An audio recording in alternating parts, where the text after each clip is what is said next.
guys, di sini kami akan menjelaskan tentang penggunaan pernapasan. Tapi ada baiknya jika kami memperkenalkan diri. Nama saya Riko Lestari dan saya akan menggunakan pernapasan pada diafragma. Di sini saya Dinda Krisnasari akan menggunakan pernapasan pada perut. Di sini saya Lupa Alfionita akan menggunakan pernapasan dada. Baik, saya Lupa Alfionita. Di sini saya akan menjelaskan tentang pernapasan dada. Apa sih pernapasan dada itu? Pernapasan dada terjadi ketika udara masuk ke paru-paru dan dada membungkam sebagai respon utama.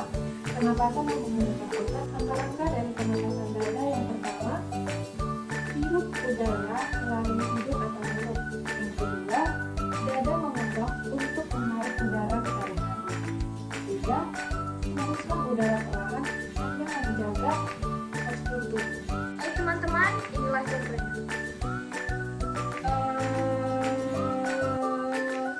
Dari contoh tadi kita bisa melihat bahwasanya ketika kita mengeluarkan suara dan telapak tangan kita letakkan pada dada, kita akan merasakan bahwa dada kita bergetar. Baik teman-teman, inilah contoh selanjutnya dalam bernyanyi menggunakan pernapasan pada dada. Dan di sini saya akan membawakan dengan lagu Gulakan. Oh, ku menembus ruang dan waktu. Selanjutnya kekurangan dan kelebihan. Kelebihannya yang pertama, mudah dilakukan tanpa latihan khusus. Yang kedua, cocok untuk percakapan singkat atau percakapan sehari-hari. Kekurangannya, yang pertama, kapasitas udara kecil sehingga tidak tahan lama.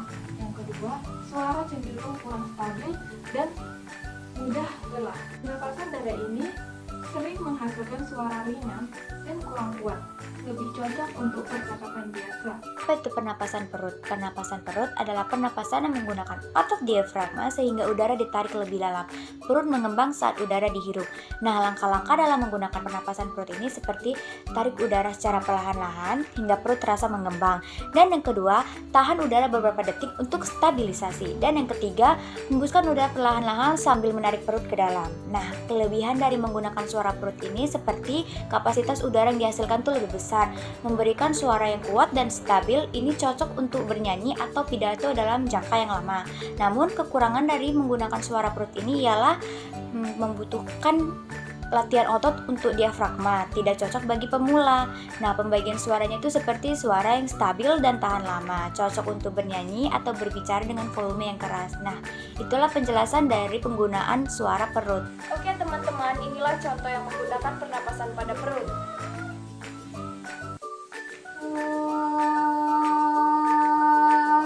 Selanjutnya ini adalah contoh yang menggunakan pernapasan pada perut dalam bernyanyi Yang berjudul Bunga Abadi.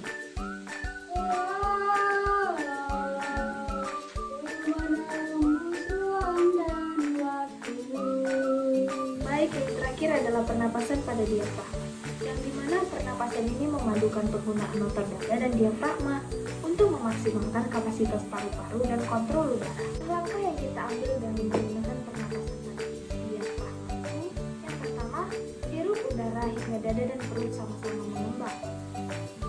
Yang kedua, tahan udara sambil mengontrol tekanan di kedua bagian. Dan yang ketiga, hembuskan udara perlahan dengan keseimbangan antara otot dada dan perut.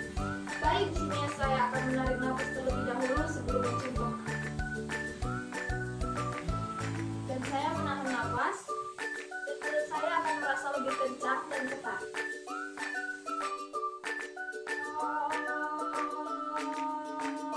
Selanjutnya ini adalah contoh saat kita bernyanyi menggunakan pernapasan diafragma.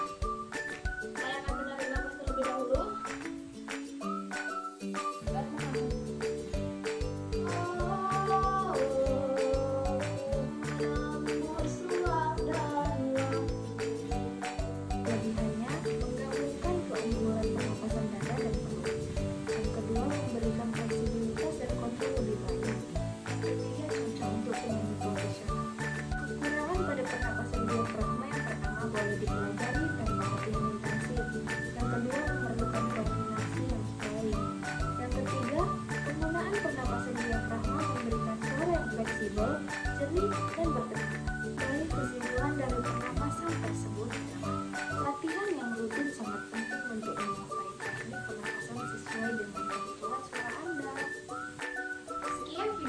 kami yang menjelaskan tentang pernapasan